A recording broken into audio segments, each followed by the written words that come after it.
Shalom, salam sejahtera, senang bisa berjumpa lagi.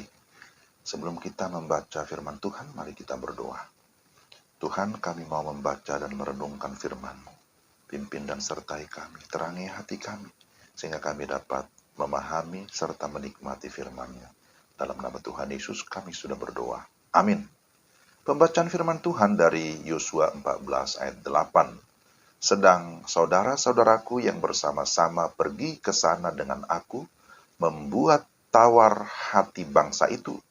Aku tetap mengikuti Tuhan Allahku dengan sepenuh hati.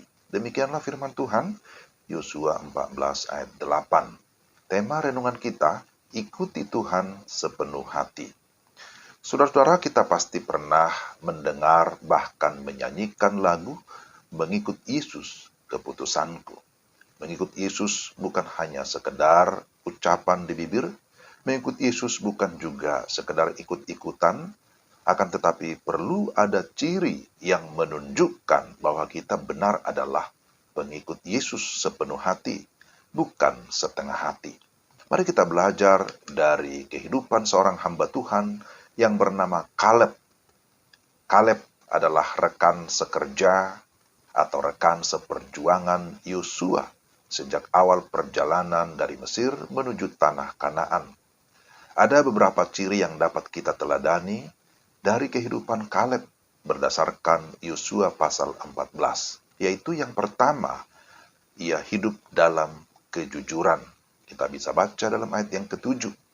Ada yang pernah berkata begini, hidup itu jangan terlalu jujur.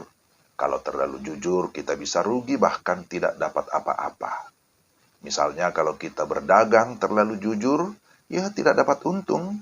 Dalam ayat 7 disebutkan bahwa ketika Yosua diberikan tugas menjadi salah satu pengintai negeri Kanaan, kemudian dia pulang dan memberi laporan yang sejujur-jujurnya. Banyak orang kerja dan memberi laporan yang tidak jujur agar dia mendapat untung. Tetapi Kaleb tidak demikian. Kaleb hidup dalam kejujuran dan hal itu menyenangkan Tuhan. Yang kedua, ia hidup dalam kesetiaan mengikut Tuhan. Kita bisa baca ayat 8-9. Ketika Yosua dan Kaleb memberi laporan yang jujur, banyak di antara umat Tuhan yang bersungut-sungut. Ada yang marah, bahkan ada yang tawar hati. Mereka tidak memiliki kesetiaan kepada Tuhan yang sudah berjanji menyertai mereka. Akan tetapi Kaleb dan Yosua berbeda.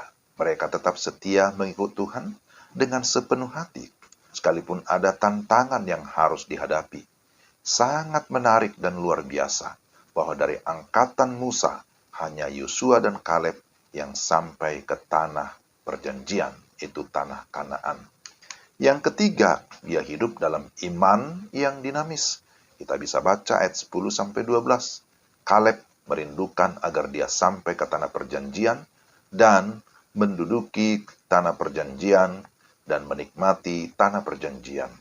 Dia sungguh merasakan pemeliharaan Tuhan sampai pada masa usia 85 tahun.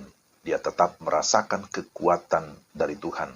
Dia tetap bekerja keras. Dia ikut berperang dengan iman yang teguh.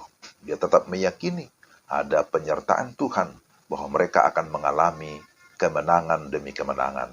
Dan hal itu pun menjadi kenyataan. Saudara-saudara, mari kita mengikut Tuhan dengan sepenuh hati. Jangan setengah hati. Jangan ada keraguan sedikit pun, karena keraguan dapat menurunkan kadar iman. Jangan tawar hati, tetapi mari teguhkan hatimu. Tetap mengikut Tuhan, karena kita tahu bahwa Tuhan tidak mungkin menuntun kita di jalan yang salah. Dia adalah jalan dan kebenaran dan hidup. Ikutilah dia dengan sepenuh hati. Mari kita berdoa. Tuhan, terima kasih untuk firman-Mu yang sudah meneguhkan dan memimpin kehidupan kami. Ajar kami tetap setia mengikut Tuhan sekalipun ada berbagai tantangan, ada problem, ada halangan, tapi kami percaya bersama dengan Tuhan kami akan tetap aman dan sampai di tujuan. Dalam nama Tuhan Yesus kami sudah berdoa. Amin. Demikianlah renungan kita. Tuhan memberkati Bapak, Ibu, dan Saudara sekalian. Salam.